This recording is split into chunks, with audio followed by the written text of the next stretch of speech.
Bonjour, nous sommes dans le site docteurangélique.free.fr dans une série de leçons de philosophie réaliste à l'école du Père Marie-Dominique Philippe et en vue de la lecture de saint Thomas d'Aquin. Je suis dans une partie qui dépend de la philosophie du vivant, une partie théologique, et je voudrais aborder la question des deux intelligences du Christ et de leur fonctionnement harmonieux. Alors je rappelle que, puisque ces leçons sont faites à l'école de saint Thomas d'Aquin, il est logique qu'elles se terminent à chaque fois par une partie théologique, puisque saint Thomas d'Aquin n'a abordé la philosophie qu'au service de sa compréhension de la théologie catholique. Ainsi, la philosophie du vivant lui permet de mieux comprendre la personne du Christ. Nous avions vu à la leçon précédente que le Christ est donc le Verbe éternel, Dieu, qui s'est fait homme, qui a assumé une nature humaine complète. Donc pas seulement, comme le disaient certains hérétiques, une apparence de nature humaine, ou un simple corps sans intelligence, mais véritablement une nature humaine complète avec donc ses 3 degrés de vie, biologique, sensible et spirituelle. Toute cette unité se fait dans une union de l'être qu'on appelle union hypostatique. Et donc, la conséquence première, c'est que le Christ, cette personne unique qu'est le Verbe incarné, il a 2 intelligences. Puisqu'il a 2 natures qui sont unies pour former une seule personne, la personne du Verbe incarné, il y a donc son intelligence divine, qui est éternelle, et d'autre part, son intelligence humaine, qui est créée il y a 2000 ans, lors de sa conception. Alors évidemment, lorsqu'on réfléchit à cette nature particulière du Christ, la première question qui vient, c'est la question de l'harmonie entre ces 2 intelligences. Et surtout, de savoir si l'intelligence divine en est changée, et de quelle manière l'intelligence humaine se met en harmonie avec son intelligence divine. Il faut absolument échapper à l'idée qu'il pourrait y avoir dans le Christ 2 personnes en opposition. Personne divine, personne humaine. Ça, c'est quelque chose qu'on a vu qui était très faux. Il n'y a donc qu'une personne, la personne du Verbe incarné. Il y a eu au cours de l'histoire diverses tentatives, et je voudrais évoquer une qui a eu lieu récemment, dans un film qui a scandalisé la chrétienté pour des raisons qu'on attribuait à Jésus un mariage, alors qu'en réalité, ce qui était le plus, je dirais, scandaleux, entre guillemets, au plan théologique, c'était la conception que ce film, appelé La dernière tentation du Christ, de Martin Scorsese, avait de la prise de conscience que le Christ était Dieu. Pour Martin Scorsese, on voit le Christ, vers l'âge de 30 ans, qui tout d'un coup, dans son intelligence humaine, prend conscience qu'il est Dieu. C'est quelque chose qu'on voit dans le film. Tout d'un coup, il se dit « mais au fait, je suis Dieu ». On a vu récemment, lié à cette théologie, cette tentative d'explication théologique contemporaine, un homme fonder une secte du côté de Nantes et qui lui aussi tout d'un coup disait « j'ai pris conscience que je suis Dieu, je suis le Créateur ». On voit bien, évidemment, avec un simple bon sens, que cette conception est totalement aberrante. Je veux dire que si, pendant 30 ans, l'humanité du Christ avait cru qu'elle est une personne humaine, pour tout d'un coup prendre conscience à 30 ans qu'elle est la personne du Verbe incarné, il y aurait une sorte de disharmonie intérieure profonde, radicale.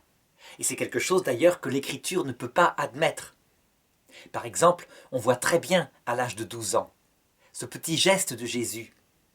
Il est réputé adulte, il se rend au temple de Jérusalem avec ses parents, et lors du retour, il ne se mêle pas avec les voyageurs. Et ses parents se rendent compte au bout de 3 jours qu'il n'est pas là. Ils retournent paniqués à Jérusalem, ils finissent par le trouver au temple, au milieu des docteurs qui les interrogeaient. Et ces docteurs étaient bouleversés par la profondeur de son intelligence. Et il leur dit « Pourquoi me cherchiez-vous? Ne savez-vous pas que je me dois aux affaires de mon Père, qui est dans les cieux ?» Donc on voit bien qu'à 12 ans, très clairement, Jésus sait parfaitement qui il est, sait quelle est sa mission. D'ailleurs, il le dit lui-même, plus tard. Il dit « Je suis venu d'en haut pour témoigner de ce que j'ai vu. » Et donc reste à savoir maintenant si ce témoignage, il en parle du haut de son intelligence divine, qui évidemment est immuable, il est le Verbe éternel, et donc il sait de toute éternité ce qu'il est lui-même, ou si là, il parle aussi de son intelligence humaine, et de quelle manière. Eh bien, pour harmoniser ces deux intelligences, saint Thomas d'Aquin, lui, il a une hypothèse qui lui paraît être la seule possible. Pour lui, dès le premier moment de sa conception, et afin d'être parfaitement un dans sa personnalité, eh bien l'intelligence humaine du Christ a la vision béatifique de sa propre intelligence divine. Évidemment, dans cette perspective-là, on voit bien, le problème est résolu. Le Christ, effectivement, sait qu'il est Dieu, puisqu'il se voit Dieu face à face. Son intelligence humaine est donc, dans cette hypothèse-là, parfaitement unifiée, limpidement. Ses opérations vitales sont celles d'une personne, parfaitement accomplie. Il ne s'agit pas de la foi catholique, il s'agit d'une hypothèse de saint Thomas d'Aquin. Et elle présente l'avantage, évidemment, d'être parfaitement explicative du mystère du Christ, de cette science parfaite du ciel qu'il évoque. Mais elle présente quelques inconvénients, et pas des moindres. Le premier, c'est celui-ci. Comment, si le Christ, dans son intelligence humaine, est dans la vision béatifique, comment est-il possible qu'il puisse vivre la passion, toutes nos souffrances, jusqu'à ce qu'on appelle la nuit de l'esprit. La nuit de l'esprit, ça veut dire une expérience de désespoir psychologique, parce que on a l'impression que Dieu est là, est parti. Mon Dieu, pourquoi m'as-tu abandonné? Cette expérience, il l'a vécue. Il ne fait pas que citer un psaume, comme certains le disent. L'Épître aux Hébreux, d'ailleurs, est très claire là-dessus.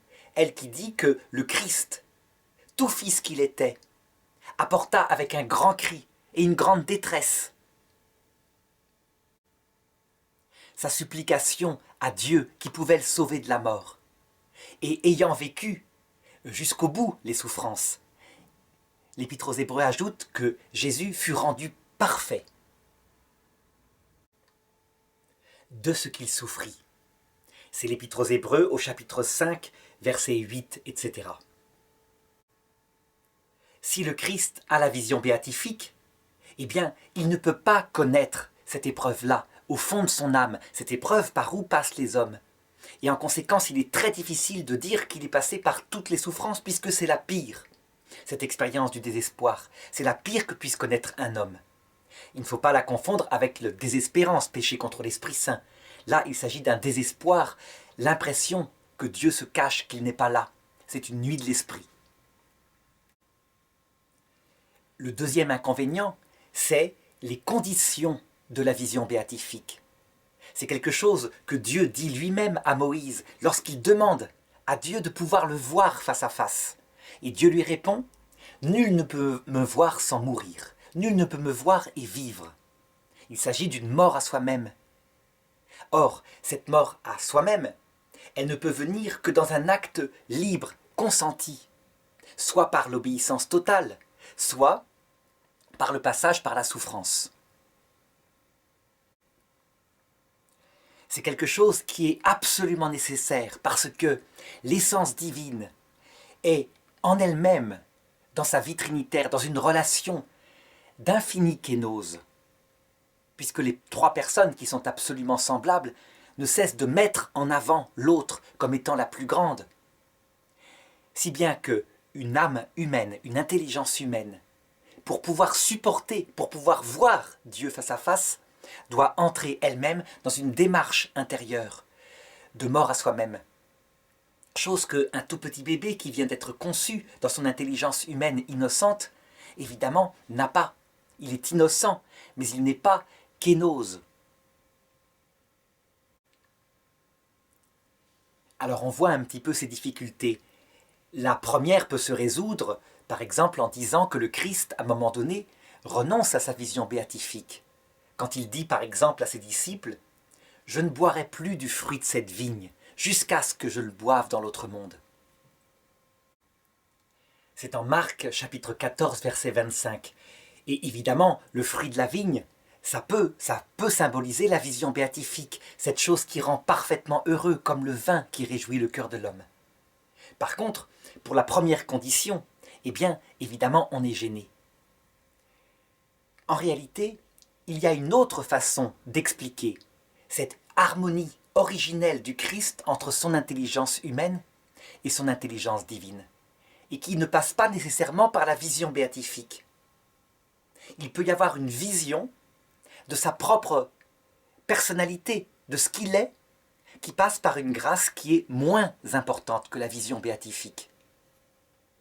Par exemple, une grâce de lumière infuse, absolument certaine, qui montre à son intelligence humaine qu'elle est en fait l'intelligence du Verbe incarné. Et une telle connaissance, même si elle n'est pas la vision béatifique, permet véritablement une absolue certitude de ce qu'on est. Pour prendre une analogie, je dirais que Adam et Ève, qui sont des êtres humains purs, qui ne sont pas une nature humaine, la nature humaine de Dieu fait homme. Adam et Ève, au jardin d'Éden, n'ont pas la vision béatifique. Mais Dieu marche dans leur jardin, ça veut dire au fond de leur âme, de manière intime, avec une telle intensité de grâce mystique qu'ils sont parfaitement conscients, ils ont une lucidité parfaite en ce qui concerne la sagesse. Ils savent qui ils sont, ils savent pourquoi ils sont sur terre, ils savent aussi ce que Dieu attend d'eux et ce qui se passera pour eux après cette vie, lorsqu'ils monteront au ciel par Assomption. Ils n'ont pas la vision béatifique.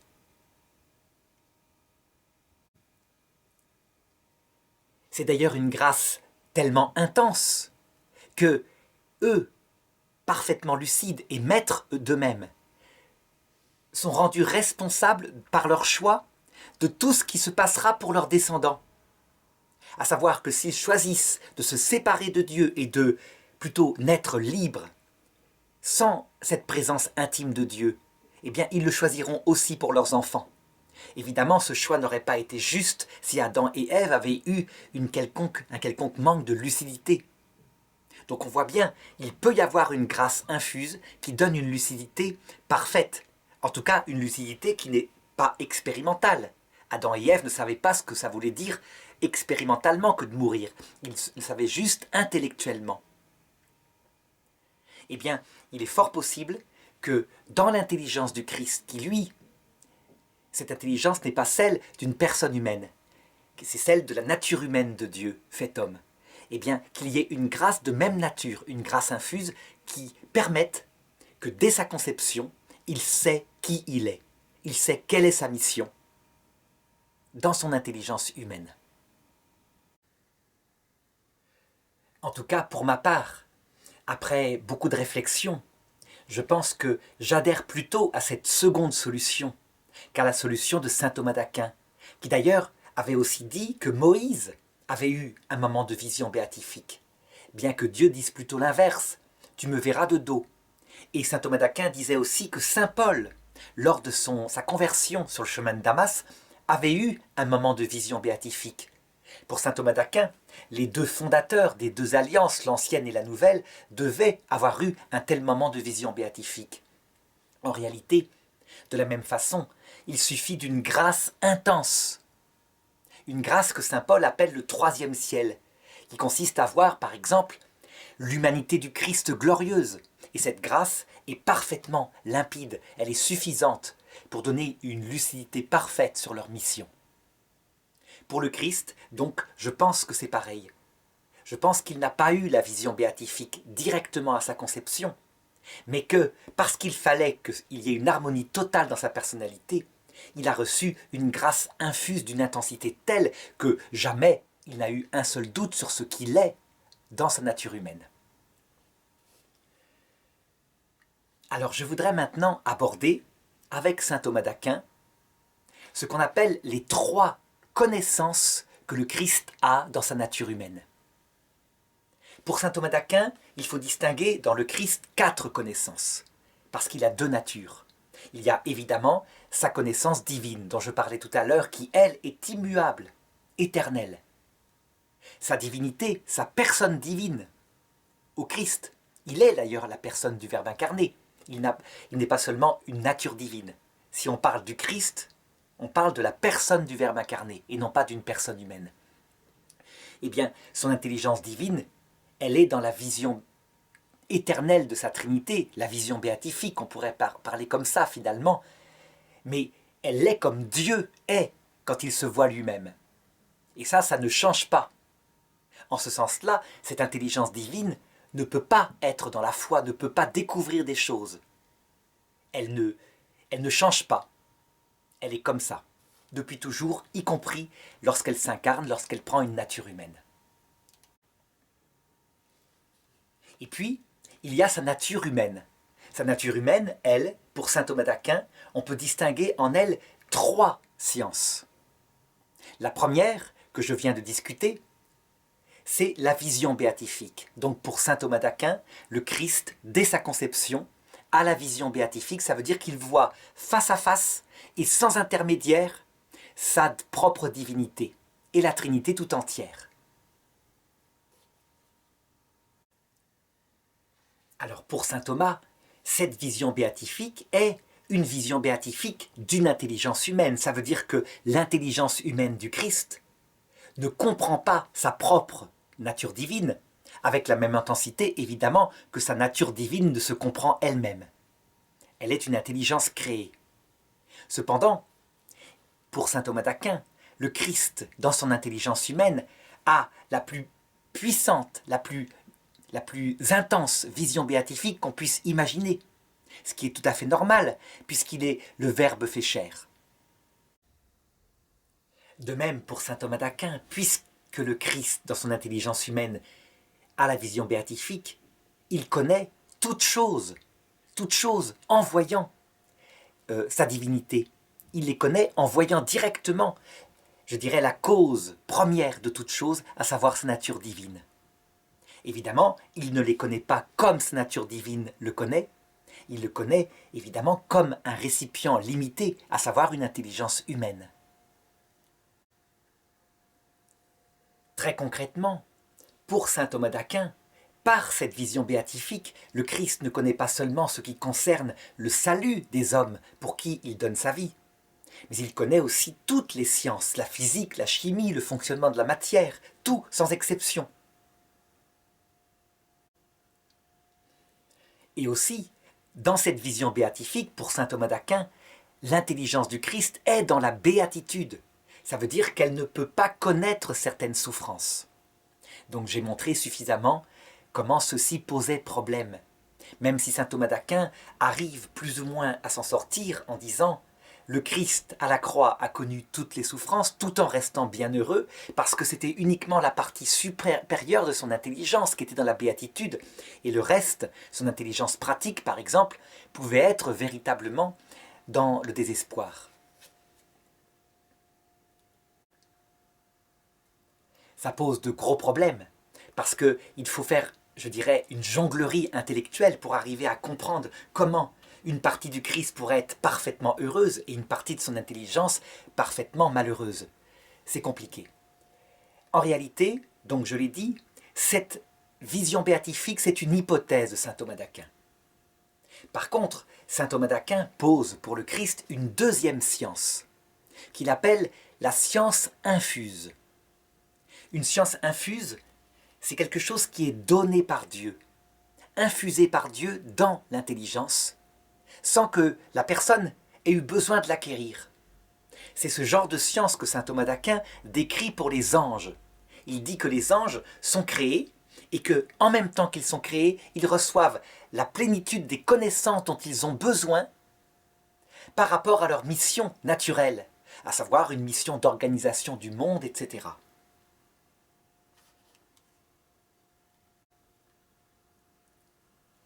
Saint Thomas d'Aquin dit aussi que les anges reçoivent en outre une révélation concernant le projet surnaturel de Dieu, à savoir leur future entrée dans la vision béatifique. Tout cela, ce sont des sciences infuses. Donc elles ne viennent pas de l'expérience, elles sont mises directement par Dieu dans l'intelligence de l'ange. Eh bien, pour saint Thomas d'Aquin, le Christ, il a lui aussi une science infuse, et c'est la deuxième science. Elle lui est donnée dès le moment de sa conception. Il traite de cela très précisément dans la tertia pars de la somme de théologie à la question 11, alors que la vision béatifique, ce dont je viens de parler, est traitée à la question 10. Et saint Thomas d'Aquin réfléchit à ce que c'est que cette science infuse, à son extension, à son intensité. Il part du principe que le Christ, dans son humanité, il est le médiateur, l'unique médiateur, celui dont la mission est évidemment de sauver l'humanité. Il est le principe qui donne la vie éternelle. Et il en déduit ceci. En conséquence, la science infusée par Dieu dans son intelligence humaine est la plus haute qu'on puisse imaginer. Elle est d'abord la plus haute en extension. Pour saint Thomas d'Aquin, le Christ connaît tout sur toutes les sciences.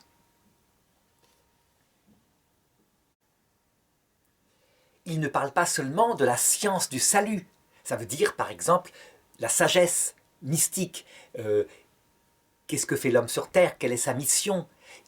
Pourquoi la souffrance? Et des choses comme cela. Mais aussi des sciences naturelles, de la physique, de la chimie.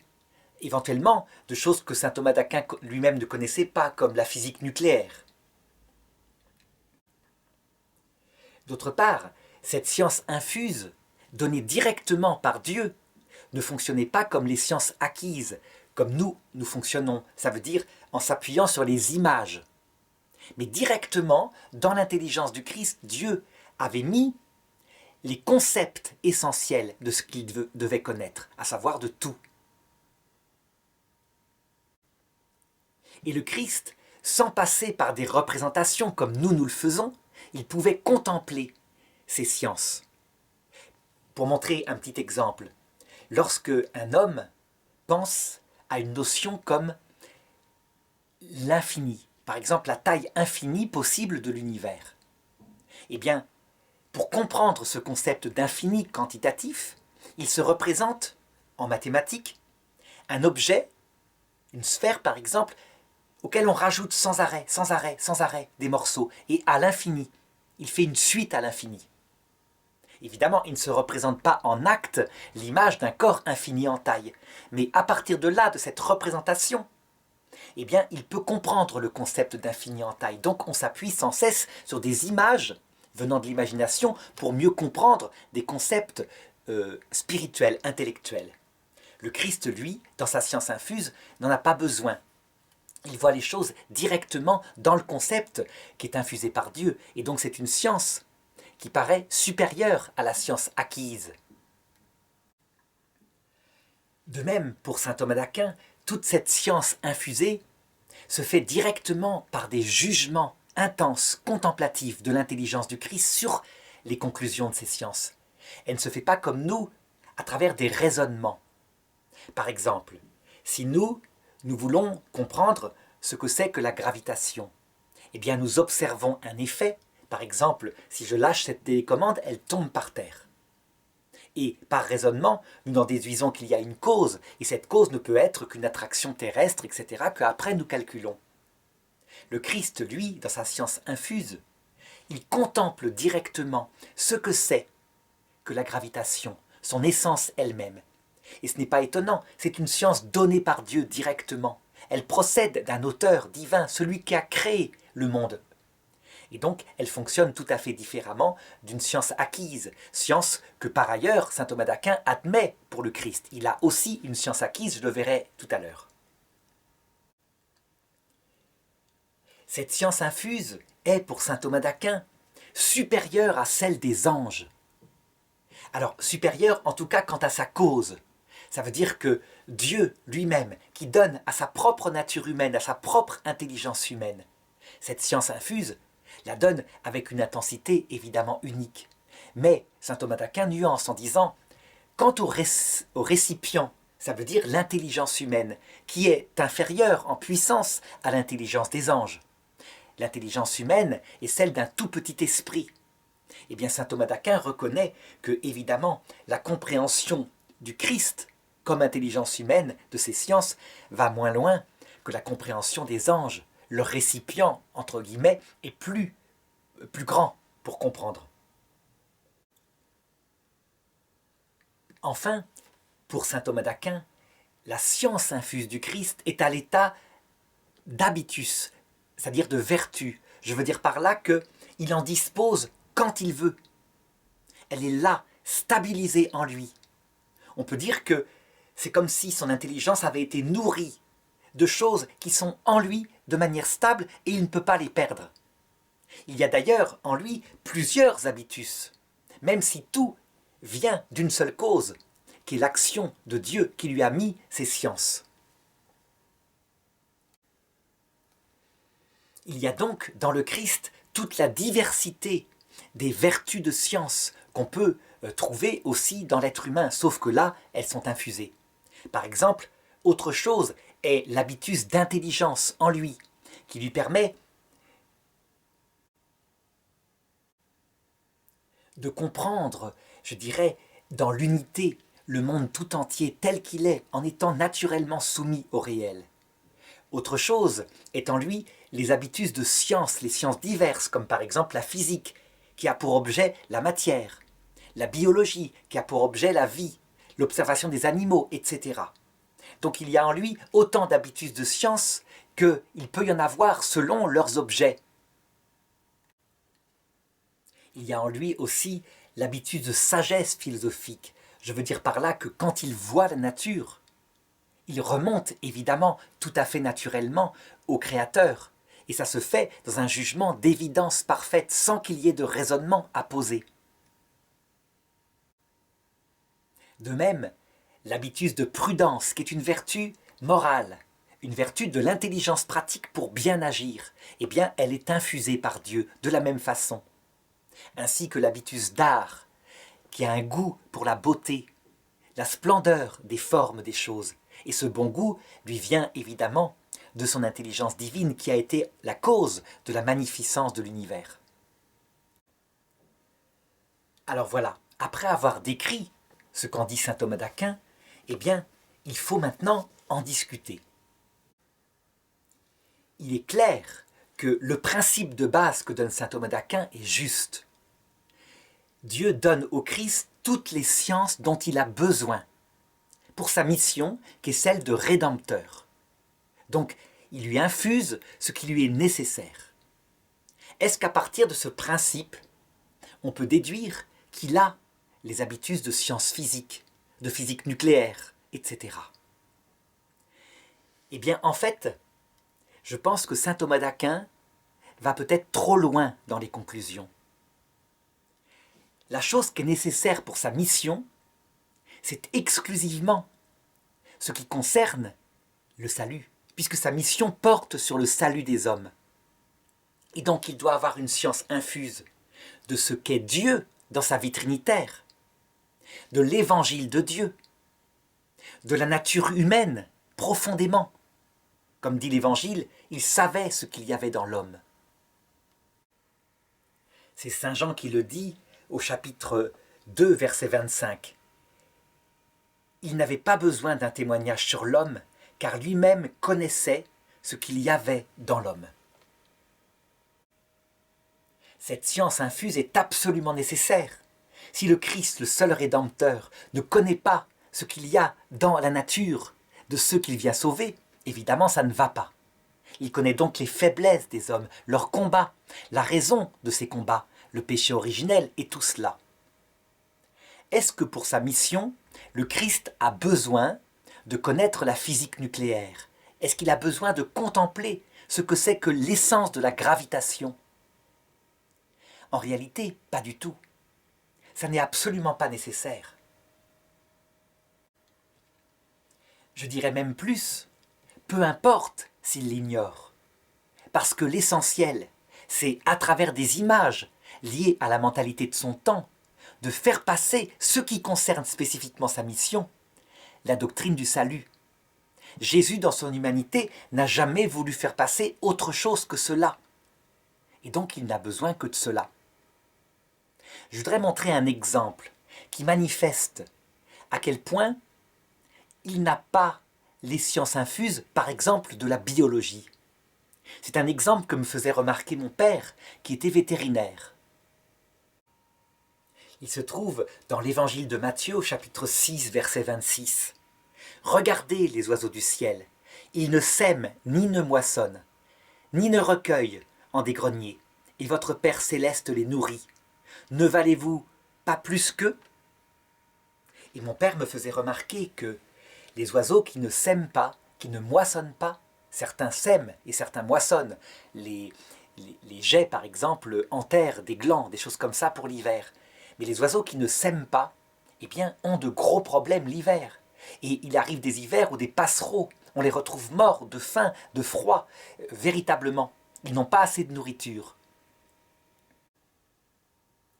Et donc mon père me faisait remarquer qu'il y avait là une erreur en biologie, en sciences de la vie de la part du Christ.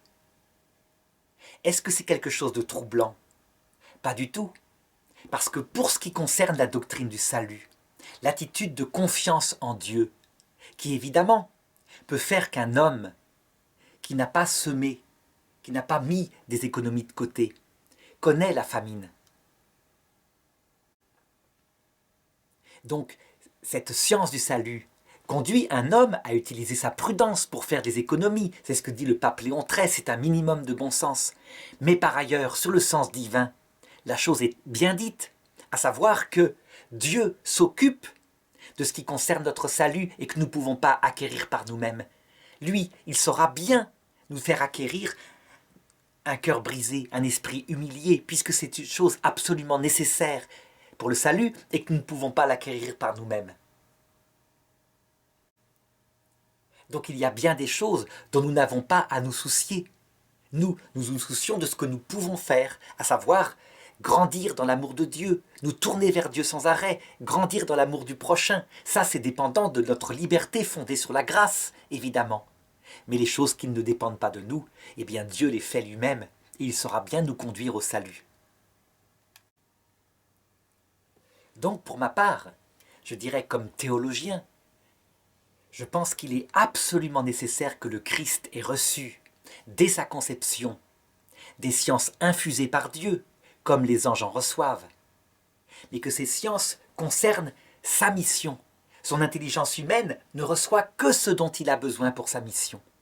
Et c'est déjà quelque chose d'essentiel. La première chose étant le fait qu'il ait l'intelligence du Verbe fait chair. C'est vraiment le point fondamental. Le Christ ne découvre pas qu'il est Dieu, il sait qu'il est Dieu depuis sa conception, dans son intelligence humaine. Et deuxièmement, ce qui concerne sa mission, donc qui est Dieu, qu'est-ce que le salut, qu'est-ce que l'homme, etc. Alors il pourra sembler scandaleux à certains que je discute ainsi saint Thomas d'Aquin. En réalité, il faut se souvenir que saint Thomas d'Aquin n'est pas le magistère infaillible, c'est le docteur des docteurs. Ça veut dire qu'il donne véritablement la méthode la plus profonde pour réfléchir au mystère du salut. Il se sert de l'analogie, à savoir toute la raison, la philosophie lui sert pour cela, pour éclairer par analogie les mystères du salut. D'autre part, il est parfaitement fidèle à la foi lorsqu'elle est proclamée par le dogme de l'Église. Mais ses conclusions ne sont pas forcément toutes justes. Il peut arriver qu'à partir d'un prémisse particulier, il en arrive à une conclusion qui n'est pas nécessaire, comme par exemple le fait d'affirmer que le Christ a toutes les sciences sans exception, y compris la physique nucléaire, même s'il ne le dit pas comme cela. Un autre exemple qui manifeste qu'on peut tout à fait débattre de saint Thomas d'Aquin, à la lumière, par contre, de ces principes qui sont justes. Saint Thomas d'Aquin dit « La Vierge Marie ne peut pas être immaculée conception. Elle a forcément eu le péché originel, elle a été purifiée tout de suite, instantanément, après sa conception, parce que sinon elle n'est pas sauvée par le Christ. » Son principe est valable, la Vierge Marie est sauvée par le Christ. Mais sa conclusion est dans l'erreur, comme le montrera l'Église catholique avec le pape Pie IX et le dogme sur l'Immaculée Conception. La rédemption du Christ a devancé la conception de la Vierge. au point que jamais, jamais, mais à cause du fait que le Christ l'a sauvée, elle n'a eu le péché originel, elle est donc immaculée conception. Elle est bien sauvée par le Christ, mais sans être passée à un moment donné par cet état séparé de Dieu. C'est la solution que d'ailleurs donnera un certain Duns Scott, un théologien du Moyen-Âge, et que saint Thomas n'avait pas vu. Donc il est tout à fait légitime de réfléchir, et de toute façon, dans un sujet comme ça qui est libre, à chacun de se faire son opinion. Alors, outre cette science infuse du Christ, saint Thomas d'Aquin distingue une troisième science du Christ, avec en plus la vision béatifique dont nous avons montré qu'elle n'était pas forcément nécessaire.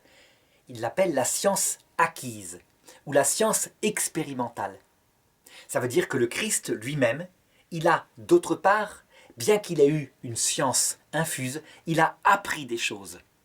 Et c'est quelque chose qui d'ailleurs est explicitement dit dans l'Écriture, en plusieurs endroits. Par exemple, en Luc, au chapitre 2, verset 52, Jésus grandissait en sagesse, en âge et en grâce devant Dieu et devant les hommes. Il y a d'autres passages qui sont beaucoup plus mystérieux et que je voudrais traiter aussi à la fin de cette vidéo. Par exemple, ce dont je parlais tout à l'heure dans l'Épître aux Hébreux au chapitre 5. Le Christ apprit de ce qu'il souffrit l'obéissance et il fut rendu parfait. Donc l'Épître aux Hébreux parle d'une autre progression, une autre science acquise, mais cette fois acquise par la croix. Donc on peut dire qu'il y a dans le Christ deux sortes de sciences acquises. Une science naturelle, comme tous les enfants, il grandit, il observe par son expérience, il joue avec les autres enfants, il apprend de sa mère, il apprend de son père adoptif, Joseph. Et d'autre part, une science acquise par l'expérience de la douleur, qui le fait progresser dans des qualités qui sont directement liées à la perfection de son âme par rapport à Dieu. Pour la première des sciences, l'acquisition par l'expérience, ça n'a jamais posé de problème. Je dirais que tout le monde voit bien que dans l'Évangile c'est manifesté. Le Christ progresse explicitement en connaissance et même en grâce et en sagesse. Pourtant, il y a eu ici ou là des objections qui disaient « Comment est-il possible que le Christ progresse, lui qui a toujours été saint, qui a toujours été parfait ?» Eh bien, en réalité, c'est très simple à comprendre. La perfection du Christ, petit bébé, est celle d'un petit bébé. Dans sa science acquise, il a la science d'un petit bébé. Dans son rapport, je dirais, à Dieu, dans sa prière, c'est le rapport d'un petit bébé. On pourra dire, mais ça s'oppose à ce que je disais avant, le fait qu'il a eu la science infuse dès qu'il était conçu. Non, ça ne s'oppose pas. Pour le comprendre, on peut très bien avoir une connaissance intuitive de quelque chose. Donc par un moyen d'une intuition profonde. Par exemple, Albert Einstein a eu l'intuition profonde que le temps était quelque chose de relatif et aussi l'espace. Ça dépendait de la vitesse de l'observateur.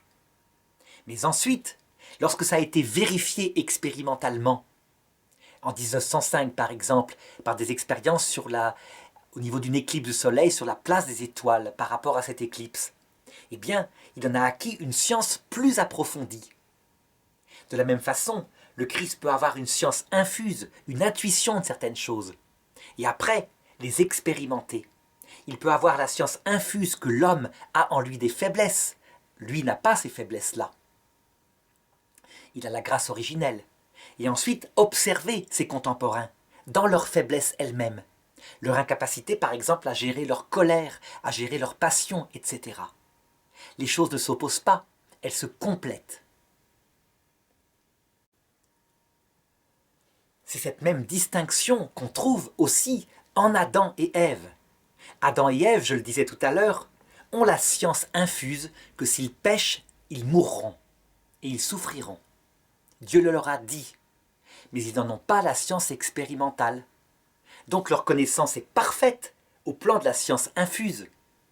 Mais s'ils peuvent être sauvés par la suite, c'est justement parce que bien qu'ils aient choisi en toute lucidité, par rapport à cette science infuse, de se révolter contre Dieu, ils n'avaient pas expérimenté la souffrance. Et lorsqu'ils l'eurent expérimenté tragiquement tout au long de leur vie, par les péchés de leurs propres enfants qui s'entretuèrent, par leur propre inquiétude, leur propre solitude dans un monde devenu hostile, eh bien, ils se convertirent. La tradition a toujours dit qu'ils se convertirent par l'expérience de la souffrance.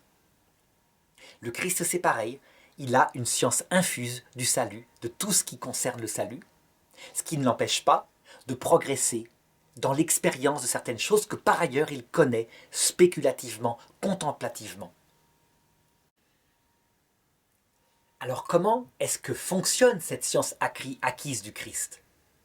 Eh bien, elle fonctionne, dit saint Thomas d'Aquin, comme pour nous. Elle fonctionne de ses sens qui observent la nature. Ses sens lui apportent des images. Et son intellect agent prend dans cette observation, dans ces images, ce qui est intelligible. Il accumule l'expérience de cette façon-là. Saint Thomas d'Aquin se pose la question suivante. Est-ce que par la science du Christ, cette science acquise, le Christ connaît toutes choses? Et saint Thomas répond oui, à cause du même principe que tout à l'heure. Il dit, puisque le Christ est le principe qui donne le salut à tout homme, eh bien il connaît toutes choses.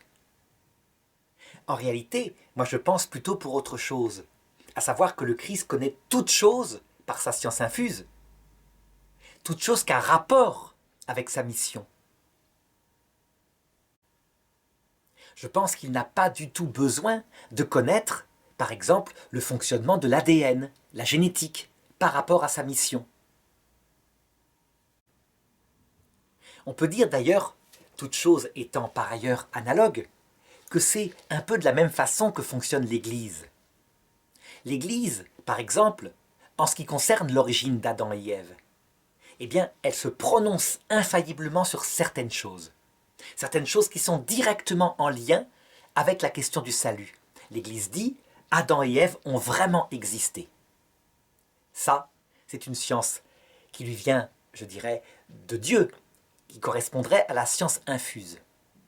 L'Église dit aussi, elle le prononce comme un dogme, que l'âme d'Adam et Ève est directement créée par Dieu. Ça, c'est directement lié au salut. Eh bien, elle le sait de deux façons, l'Église. D'abord par sa foi, mais aussi par un raisonnement philosophique qu'elle fait, en s'appuyant sur quelqu'un comme Aristote. Eh bien, pour le Christ, c'est pareil, sans doute.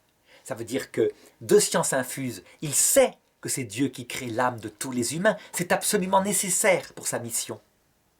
Et puis d'autre part, par son raisonnement, en observant les hommes, en observant ce que communiquent les parents par le don de la vie, à savoir quelque chose de corporel, il en déduit, à un moment donné, que l'âme, effectivement, est créée par Dieu. Il le fait par un raisonnement. Il en est capable, évidemment, comme un homme intelligent.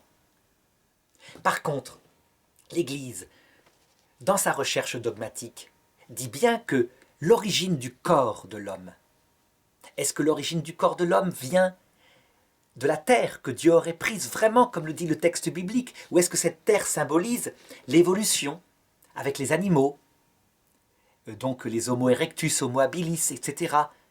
Eh bien, l'Église, elle dit, je ne connais pas ce problème, il ne me concerne pas. L'origine du corps, je dirais, ça n'a pas de rapport avec la question du salut.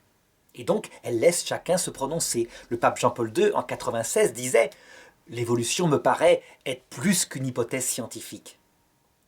L'Église est donc dans son sujet, la question du salut. Eh bien, je pense que analogiquement, c'est pareil pour le Christ. La question de l'ADN qui est présent au cœur des cellules, de l'origine évolutionniste ou pas du corps. Eh bien, je dirais, comme ça ne concerne pas directement sa mission, eh bien, il n'en a pas forcément la science acquise. Il n'en a pas vraiment besoin. Il parle avec les mots de son temps, et c'est suffisant pour exprimer ce qu'il vient annoncer, à savoir la question du salut. Alors saint Thomas manifeste donc que la science acquise du Christ fonctionne comme notre science acquise à partir de l'expérience. Et il se pose la question, est-ce que le Christ a été enseigné par l'homme, par des hommes? Et saint Thomas d'Aquin répond oui, il a appris par des hommes, il a appris par sa mère, il a appris par son père adoptif, il a même appris par certains docteurs de la loi, comme le montre la scène lorsqu'il est au temple de Jérusalem et qu'il interroge les prêtres. Sans doute que déjà à 12 ans, il a plus de science qu'eux, en tout cas sous le rapport de la science infuse, mais je dirais même de la science acquise, parce que la science infuse, elle envahit tout son esprit. Cependant, il se met à leur école sur certains points que sa science expérimentale peut véritablement apprendre. Ils sont des docteurs de la loi, ils connaissent le texte par exemple. Lui, Jésus, le connaît-il par science infuse, le texte biblique révélé à Moïse, tout le cheminement? Sans doute que oui, mais il peut aussi l'apprendre. Et donc il y a des maîtres comme ça qui peuvent lui apprendre quelque chose. Alors saint Thomas se demande aussi si le Christ a pu apprendre quelque chose par les anges. Est-ce que les anges ont enseigné le Christ dans sa science acquise? Et saint Thomas répond que non, parce que les anges eux-mêmes venaient s'instruire auprès du Christ. En réalité, s'il s'agit de sa science infuse, qui lui vient directement du Verbe, donc de son intelligence divine, il est certain que le Christ connaît des choses que les anges eux-mêmes peuvent découvrir en lui. Sauf que les anges ont la vision béatifique, il ne faut pas se tromper. Et le Christ ne l'a peut-être pas. Donc c'est pour ça qu'il y a discussion avec saint Thomas d'Aquin. Mais en ce qui concerne sa science acquise, est-ce que le Christ aurait pu être enseigné sur certaines choses par les anges? Pour ma part, j'aurais plutôt tendance à répondre oui, alors que saint Thomas d'Aquin répond non. Le Christ, il est immaculé, il a la grâce originelle. Ça veut dire que la présence des anges ne lui est pas cachée comme nous, elle nous est cachée. Les anges lui apparaissent. Eh bien, on voit parfois des saints, petits enfants, qui sont dans la misère totale, qui ne sont pas élevés par leurs parents. Et des anges viennent les instruire. On raconte ça par exemple de la petite Mélanie de la Salette, qui dans son enfance fut instruite par les anges. Eh bien, rien n'empêche que, sous le rapport de la science acquise, le Christ ait pu progresser par un enseignement des anges. On le voit chez Jeanne d'Arc par ses voix venant du ciel. Donc c'est quelque chose qu'il ne faut pas, à mon avis, exclure. On le voit d'autre part à sa passion, lorsqu'un ange, alors qu'il est dans la détresse totale au jardin des Oliviers, vient pour le consoler. Les anges ont un rôle réel dans la vie de Jésus et aussi dans la vie de la Vierge Marie. En tout cas, ce qui est certain, c'est qu'à l'âge de 30 ans, lorsqu'il commence sa vie apostolique, on peut dire que la maturité, à tout point de vue, science infuse et science acquise, elle est là, elle est dans le Christ. Comment est-ce que je peux le dire? C'est très simple. Parce que justement, il entre en mission. Et s'il entre en mission, étant principe qui donne l'évangile, qui donne la vie, il doit être parfait.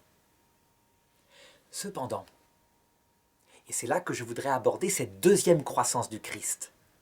On lit dans l'Épître aux Hébreux une dernière croissance du Christ qui a lieu à la fin de sa vie, donc 3 ans plus tard, à sa passion. Donc c'est un texte très fort qui se situe au chapitre 5, verset 7. C'est lui, Jésus, qui au jour de sa chair, ayant présenté avec une violente clameur, et des larmes, et des implorations, et des supplications à celui qui pouvait le sauver de la mort, et ayant été exaucé en raison de sa piété. Tout fils qu'il était, c'est lui qui apprit de ce qu'il souffrit l'obéissance. Après avoir été rendu parfait, il est devenu, pour tous ceux qui lui obéissent, principe de salut éternel. On voit bien que dans l'Épître aux Hébreux, il y a la manifestation d'une autre science acquise. Une science acquise cette fois à travers l'expérience de la douleur. Et donc je voudrais expliquer ce qu'elle est. Elle signifie en tout cas cette parole que le Christ, au début de sa vie apostolique, il a toute la sagesse, toute la science nécessaire, mais la science d'un homme pur, qui n'a pas péché, et d'un homme qui n'a pas souffert. Il peut donc prêcher, en toute vérité, il peut prêcher dans la joie, il peut prêcher dans la paix. Mais il ne peut pas avoir acquis, dans sa science expérimentale, l'expérience de la douleur. Il est en fait dans le même état que Adam et Ève avant qu'ils aient souffert. À savoir, ils savent ce que c'est que la souffrance, mais ils ne l'ont pas vécu. En fait, pour acquérir cette science acquise, la science de la croix, la science de la souffrance, il faut l'acquérir en la vivant. Et ça, personne ne peut la remplacer. Aucune science infuse, aucune science, je dirais, acquise par la réflexion, ne peut la donner. Le Christ, certes, est plein de compassion. Lorsqu'il voit mourir son ami Lazare, il pleure. Et donc, il a véritablement une compréhension de ce que c'est que la souffrance. Mais ça ne remplace pas le fait d'avoir expérimenté le désespoir. Eh bien, ce que raconte l'Épître aux Hébreux, c'est que à la fin de sa vie, à la croix, le Christ a acquis une dernière perfection. Une perfection qui ne pouvait lui venir que de l'expérience. Il a acquis, de ce qu'il souffrit, cette obéissance qui est cette fois non plus celle d'un cœur humble et aimant, mais celle d'un cœur brisé, d'un cœur qui a connu ce que c'est que la mort et le désespoir. On voit d'ailleurs la même chose chez l'être humain. Il y a des personnes chrétiennes, profondément croyantes, profondément aimantes, qui aiment leurs prochains, vraiment, qui vont les visiter à l'hôpital, qui font tout leur possible, qui vivent dans la compassion. On peut dire qu'ils ont une science infuse, intuitive de ce que c'est que la souffrance de l'autre, et aussi une science acquise en observant les réactions de l'autre. Mais ces personnes-là, lorsqu'elles vivent elles-mêmes l'expérience du désespoir, l'impression d'être abandonnées, eh bien, elles ne sont plus les mêmes. Et elles le disent après. Rien ne peut remplacer cette expérience. Alors, il ne faut pas désirer cette expérience de la souffrance. Le Christ lui-même ne l'a pas désirée. Il disait au Père, s'il est possible que cette coupe s'éloigne de moi. Et en même temps, on peut dire quelque part qu'il l'a désirée quand il dit « Je suis venu pour recevoir un baptême, et qu'est-ce qu'il me tarde de l'avoir reçu ?» Parce qu'il sait bien que c'est par cette expérience ultime qu'il pourra entrer dans la gloire. Alors voilà, je n'insiste pas. J'espère que cette leçon aura manifesté à chacun à quel point il y a des choses à découvrir dans sa contemplation de la personne du Christ. Et aussi à quel point, pour le faire, il faut s'aider de toute la démarche de philosophie du vivant et de psychologie que j'ai donnée avant, et que saint Thomas d'Aquin d'ailleurs utilise lui-même en se servant d'Aristote. Je dirais que toutes les sciences qui sont réalistes peuvent être utiles à comprendre les choses.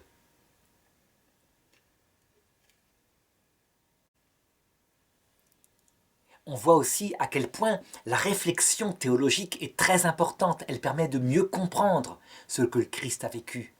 Et c'est quelque chose qui progresse aussi.